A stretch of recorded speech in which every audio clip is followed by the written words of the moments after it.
अस्सलाम वालेकुम नाजरीन, मैं Asad Abbas Bhatt advocate high court आपकी खिदमत में हाजिर हूँ एक नई कानूनी इन्फॉर्मेशन या मालूमात के साथ। नाज़रीन, आज हम बात करने जा रहे हैं कि जो विरासत के अंदर किसी भी शख्स के शेयर हैं उसका तयन किस तरह से किया जाता है।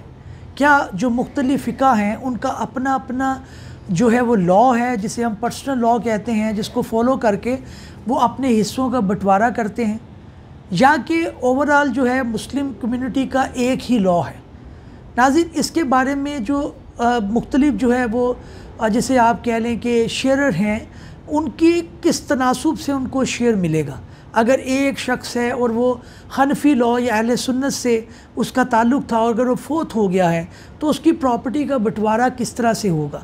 हमारा इस्लामिक शरई लॉ जो है इनहेरिटेंस के मुतल्लिक किस तरह के क्वेश्चंस का जो है वो जवाब देता है। नाज़रीन, इन सारे पहलुओं को डिस्कस करेंगे, लेकिन आपसे गुजारिश है कि हमारे फेसबुक पेज को लाइक कर लें और यूट्यूब चैनल को भी सब्सक्राइब कर लें ताकि आपको कानूनी इन्फॉर्मेशन बर वक्त मिलती रहे और आप उससे फ़ायदा उठाते रहें। नाज़रीन, आज की जो बातचीत है या आज की जो डिस्कशन है उसको मैं एक सवाल की फॉर्म में देना चाहूँगा, जो असल में एक जो है हमारे सब्सक्राइबर ने भी पूछा है।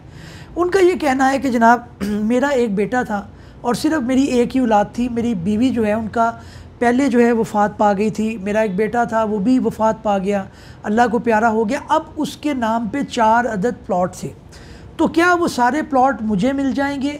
वो गैर शादीशुदा था, उसका मेरे अलावा कोई जो है वो कानूनी वारिस नहीं है। नाज़रीन, इस सवाल का जवाब देने से पहले मैं आपको ये बता दूं कि जो हमारा हनफी लॉ है उसके अंदर बुनियादी तौर पर जो लीगल एड्स हैं या जो ऐसे लोग या ऐसे वरसा जो विरासत के अंदर हिस्सेदार हो सकते हैं, उनको 3 इकसाम के अंदर जो है वो तकसीम किया गया है। नंबर 1 जो है उसे आप शेयरर बोलते हैं, उनके हिस्से डिफ़ाइंड हैं और क्या कंडीशन है उसके अंदर भी बात की जा सकती है और स्पेशल सर्कमस्टांसिस के अंदर उनका हिस्सा बढ़ जाता है या कम हो जाता है।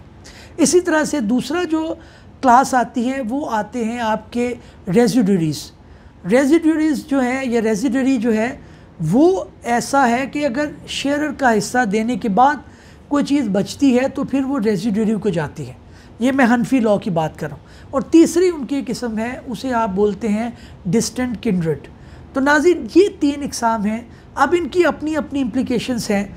आपका जो सवाल है हमारे सब्सक्राइबर का, उनका ये कहना है कि बेटा फोत हुआ और सिर्फ बाप जो है वो कानूनी वरसा के अंदर सिर्फ वाहिद एक शख्स है जो ज़िंदा है, तो अब प्रॉपर्टी सारी फादर को ही जाएगी। लेकिन इसके अंदर जो हनफी लॉ के मुताबिक मामला है वो ये है कि 1/6 जो है वो नॉर्मल हालात के अंदर बाप का हिस्सा होता है। यानी कि अगर एक बेटा फोत हो गया है तो बाकी हिस्सेदार भी हैं, तो बाप का हिस्सा 1/6 होता है। और अगर जो है वो कोई दूसरा को शेयरर मौजूद नहीं है तो एज ए रेजिडरी भी जो 5/6 हिस्सा है वो भी उसको चला जाएगा। प्रॉपर्टी सारी ही जाएगी, लेकिन क्योंकि कानूनी तौर पर इस जो है वो क्वेश्चन को आंसर करना था, तो ये आप समझ लें कि 1/6 हिस्सा यानी 6 हिस्से के जो 1/6 है वो उसको मिलेगा। ऊपर जो होता है 1/6 से मुराद ये है कि एक बाप का हिस्सा है, टोटल 6 हिस्से होंगे। अब बाकी जो 5 हिस्से हैं वो उसको बतौर रेजिडरी मिलेंगे। तो आप जैसे स्क्रीन पे गालबन देख भी पा रहे होंगे, मैंने कोशिश की है कि उसको एक्सप्लेन किया जाए वैसे, तो आप ये समझ लें कि जो बाप का शरई हिस्सा है बेटे की वफ़ात की सूरत के अंदर वो आम हालात के अंदर 1/6 है। और अगर कोई दूसरा हिस्सेदार नहीं है, जैसे अगर बेटा शादीशुदा होता तो उसकी बेवा को 1/8 हिस्सा जाता, उसका कोई बेटा होता उसको डबल हिस्सा जाता, उसकी बेटी होती उसको हाफ हिस्सा जाता, तो फिर वो एक अलग तकसीम हो सकती थी। लेकिन इधर एक पर्टिकुलर सिचुएशन है कि बेटा फोत हुआ है, उसका कोई शादी नहीं थी, उसके आगे कोई औलाद नहीं थी, सिर्फ उस जो है बेटे का बाप ज़िंदा है, तो उसको मुकम्मल प्रॉपर्टी जाएगी। 1/6 एज ए शेयरर जाएगी और 5/6 एज ए रेजिडरी जाएगी।